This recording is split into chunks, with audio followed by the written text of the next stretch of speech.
que hay un sector económico, me puedo identificarlo como ese último que les acabo de decir, como el penúltimo, como el que apuesta por Xóchitl Gálvez en cuestión monetaria, que no son tampoco tan extremos de decir vamos a desestabilizar al país y estamos de acuerdo en eso para que regrese nuestra clase política al poder, pero que sí están teniendo un activismo empresarial o de potentados abiertamente a favor de Xóchitl y que incluso forman parte del proyecto político, que han estado inmiscuidos en este proceso de Xóchitl Gálvez. Bueno, esos, supongo yo que son esos los que Riva Palacio cita y dice ya están nerviosos y están pidiendo que se cambie a la candidata. Bueno, hoy Enrique Quintana, en su columna del Financiero, de quien es un interlocutor muy legítimo de una parte de empresarios muy importantes de estas divisiones que acabo de decir,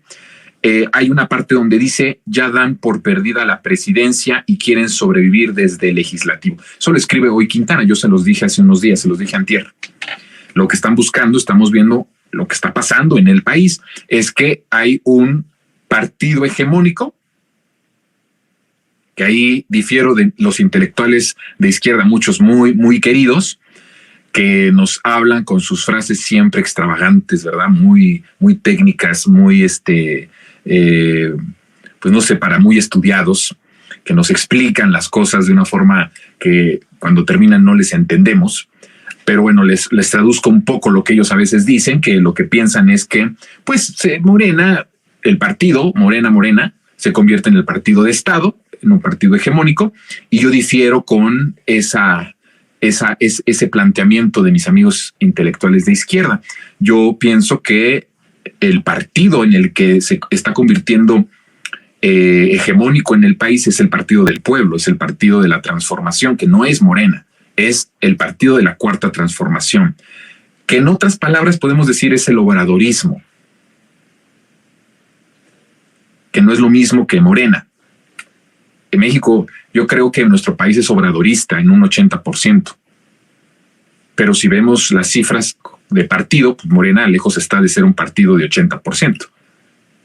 ¿No? No hay ninguna encuesta que ponga al partido. ¿Es el partido más importante del país? Sí. ¿Es el partido que hoy manda en 20 y tantos estados? Sí.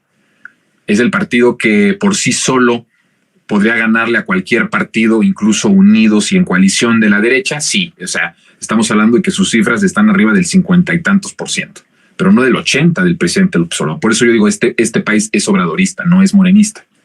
Y por eso digo que el partido hegemónico que estamos adoptando en México es el partido de la transformación. Ocupamos a Morena como institucionalmente para que lleguen ciertos políticos a puestos importantes que representan la transformación, pero no es el partido hegemónico del país. El partido hegemónico del país es la transformación, es el obradorismo. Y ese 20% o el resto pues está repartido ya como un cascarón, porque son partidos en vía de extinción completamente, que ya no compiten y que solamente están tratando, y yo les decía, de sobrevivir. Hoy Quintana literalmente dice, me encantan sus columnas porque no es muy diestro para la escritura, mi querido Enrique Quintana, ya es una persona de edad. Nunca ha sido muy diestro para la escritura y entonces escribe párrafos de una línea. Es una cosa hermosa. Es una cosa hermosa y muy fácil de leer. Digo, a diferencia de Riva Palacio, que sí escribe bien, hay que reconocerlo, tiene talento para escribir. Eso hay que reconocérselo. Quintana no tiene tanto. ¿Quién más no tiene tanto talento para escribir? Joaquín López Dóriga, ¿saben? Él no tiene tanto talento para escribir. De hecho, desde hace años le escriben sus columnas. Alguien que tampoco tiene mucho talento para escribir es Ciro Gómez Leiva. Ese es un inútil. Digo, con todo respeto, es un inútil. Es decir, no puede hilar, no sabe de sintaxis, es un desastre. Y hay unos de izquierda que no los voy a balconear, pero que también les he corregido columnas. No voy a decir quién, porque eso sí, porque sí los quiero. De repente, pues sí les tengo cariño, entonces no voy a decir de quién, pero se impactarían de los nombres que les puedo dar de columnistas a los que les corregí estilo y prácticamente era rehacer la columna. Y entonces yo les decía, pues por lo menos ponme ahí como Sergio Aguayo, que él sí sabe escribir, sí escribe bien, pero ya escribe con 2, 3 personas y hasta eso que en Reforma, hasta abajo pone los créditos de las personas que le ayudaron a la construcción o la investigación o a la redacción de la columna. Y les decía yo a estos de izquierda, que no voy a decir su nombre, que ustedes quieren mucho, los quieren mucho, pero por eso no les voy a decir quiénes. Y les decía, oye, por lo menos ponme ahí un asterisco abajo con la colaboración de Jonathan Pérez, no seas malvado, ¿no? Nunca lo hicieron, pero bueno, eso no importa. Bueno, es viernes, hombre, tenemos que de repente salir de la seriedad y decir cosas importantes, ¿no? Pero que no son tan serias, pues. Pero bueno, ahí está Quintana, que no tiene mucho talento y que escribe párrafos hermosos que son una línea prácticamente. En uno de esos párrafos dice, este es su párrafo, fíjense, ya dan por perdida la presidencia y quieren sobrevivir desde el legislativo, pero no hace falta que escriba más, ya lo habíamos dicho nosotros, que están en ese problemón de que ya no tienen, pues, de otra, y entonces, por supuesto, tenemos las hipótesis que yo planteé hace unos días, el anterior monólogo, sobre qué es lo que preparan, qué es lo que hacen. Bueno, pues lo que viene es la radicalización de las acciones del crimen organizado y la radicalización de todo acontecimiento violento que pueda desestabilizar al país, y que lo vamos a ver en su esplendor tal vez a partir del próximo sexenio. Porque además, es una síntesis rápida del anterior monólogo, ellos han reconocido que López Obrador es invencible. Esto no quiere decir que el proyecto sea invencible y tampoco quiere decir que Claudia Sheinbaum sea invencible. Yo he dicho cómo Claudia Sheinbaum va a ser invencible. Bueno, pues que el pueblo la rodee. Es la única forma posible. Y además es la mejor, ¿no? Es la mejor manera de proteger a alguien que está al frente de la transformación, cubriéndola, protegiéndola, respaldándola. Eso lo decía yo en el anterior monólogo. Bueno, les estoy dando algunas pruebas porque recuerden que tengo yo la intención de que la izquierda intelectual, periodística, en todo sentido, no puede permitirse mentir, y tampoco como audiencia ustedes pueden permitir que alguien de izquierda, por más de izquierda que sea, les mienta. Tenemos que ir siempre de forma rigurosa, sustentando lo que decimos. Bueno, ahí hay 2 columnas con 2 planteamientos que yo ya les había adelantado, que confirmarían la hipótesis de lo que yo les advertí desde hace varios días y en el pasado monólogo. Bueno, vamos ahora a entrar a detalle al monólogo del día de hoy, del tema del día de hoy, porque me parece importante que lo vayamos viendo, que es parte de la serie que hemos elaborado aquí en Resentidos con respecto a los porqué del poder que se le ha dado al ejército en el sexenio de López Obrador y de por qué el presidente ha ocupado a los militares, a las Fuerzas Armadas, pongámoslo así, porque no solamente es a los soldados del ejército, sino es a la Marina también y a la Guardia Nacional, a la creación de la Guardia Nacional. Y el planteamiento que hago justamente tiene que ver cómo dentro de la trampa que calculaba el régimen salinista neoliberal, no solo era, que también aquí he hablado, de las estructuras institucionales del país, cómo estaban completamente corrompidas, y prácticamente su ADN, su sangre, todo su existencia, por decirlo así, era en función de la corrupción, del saqueo y del privilegio, ¿no? Y es por eso que el presidente advertía en varias ocasiones que el elefante era, pues que era algo como reumático, ¿verdad? Que lo dijo varias veces. Por eso es importante hacer un libro, ¿verdad? Para que podamos tener estos detalles que son tan exquisitos, mi querida audiencia. Estos detalles de cuántas veces ha dicho esta palabra, cuántas veces utilizó esa frase. Para crear narrativas se necesita esta investigación periodística, lingüística, de discurso, para que podamos tener una idea y construir ciertas narrativas con un sustento. El presidente dijo varias veces al principio del sexenio, todavía a mitad del sexenio, hablaba sobre la referencia del elefante reumático y que el pueblo le tenía que ayudar a empujarlo, ¿se acuerdan? Lo repitió varias veces. Eso significaba lo que yo he venido aquí diciendo. La trampa del régimen salinista neoliberal se basaba justamente en que las instituciones no arrancaran para el fin que López Obrador tenía, que era la transformación. Entonces, ahí va a decir, va a perder el tiempo, no va a poder empujarlo. Y López Obrador dijo, pues no puedo fallarle al pueblo. No por una cuestión individual o personal, sino por una cuestión de literalmente de sobrevivencia del pueblo. Entonces dijo, ¿cómo? Con el ejército. Y empezó a emplear los mecanismos. Eso es una parte. Pero hay otra trampa, que era el ejército. El ejército empezó a ganar muchísimo poder, porque yo he explicado que el ejército se convirtió en uno de los seguros del régimen salinista neoliberal que les permitiera sobrevivir. Todo régimen autoritario tiene que tener varios seguros, varias coberturas que le permitan seguir saqueando, seguir robando, seguir desgraciando al país, ¿no? El más grande seguro o la más grande protección del régimen salinista neoliberal evidentemente eran las Fuerzas Armadas. Las Fuerzas Armadas eran la garantía que tenía el régimen salinista neoliberal de que podían continuar con el atraco a la nación, con el saqueo que llevaron a cabo durante 30 y tantos años. Si había una resistencia social, la aplastaban.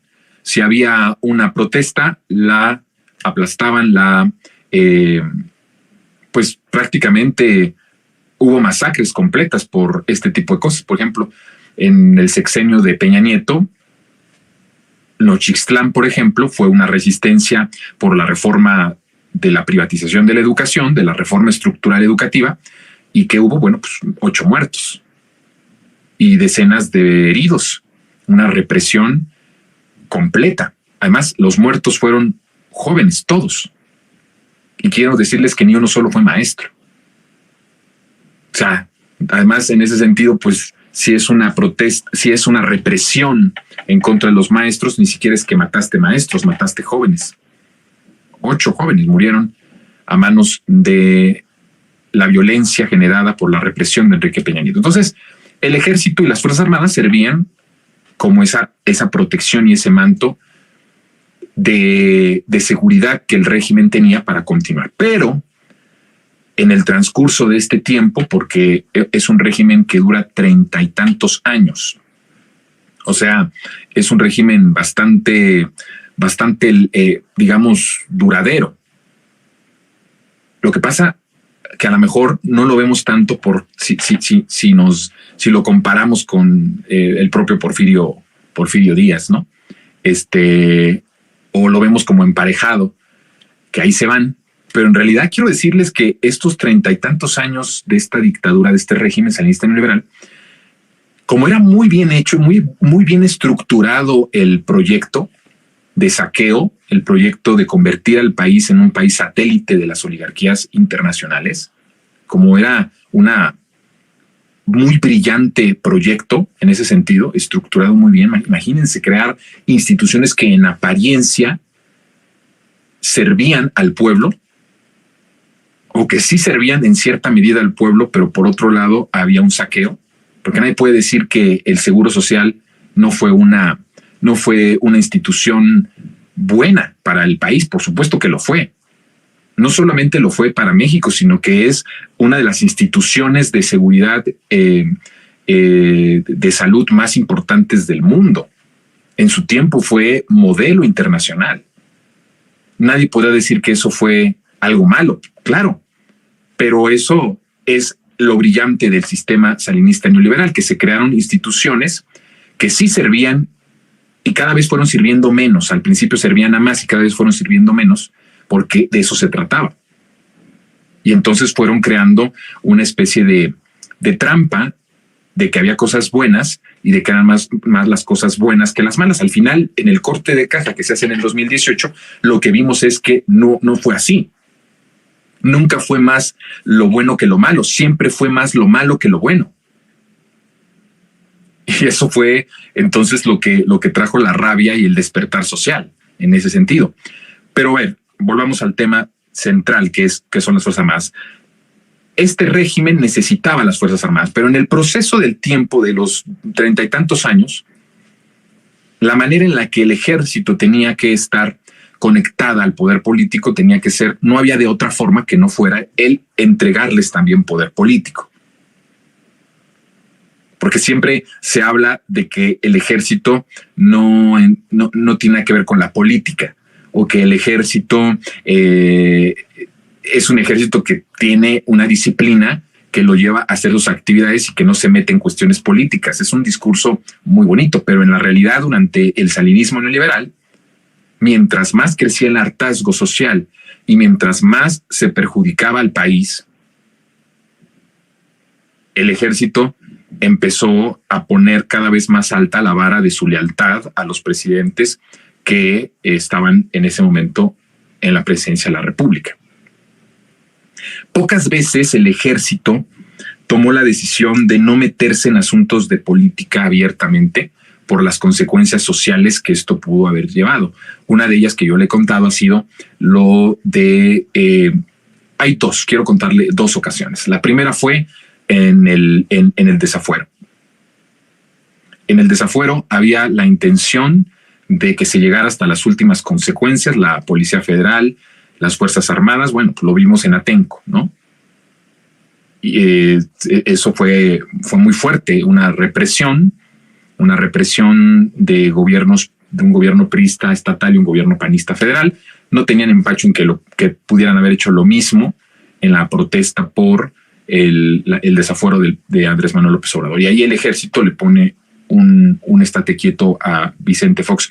¿Por qué el ejército le pone un estate quieto a Vicente Fox? ¿Por qué? Esa es una pregunta, esa es una línea narrativa importante de análisis y de investigación. ¿Por qué el ejército le pone, si Vicente Fox era el comandante supremo de las Fuerzas Armadas, ¿por qué deja que en ese momento el comandante de la Sedena, el general, le diga para lo que estás haciendo porque no vamos a intervenir en este asunto? Esto sustenta esta hipótesis de que no querían que las estructuras se movieran para hacer un golpe de Estado a López Obrador.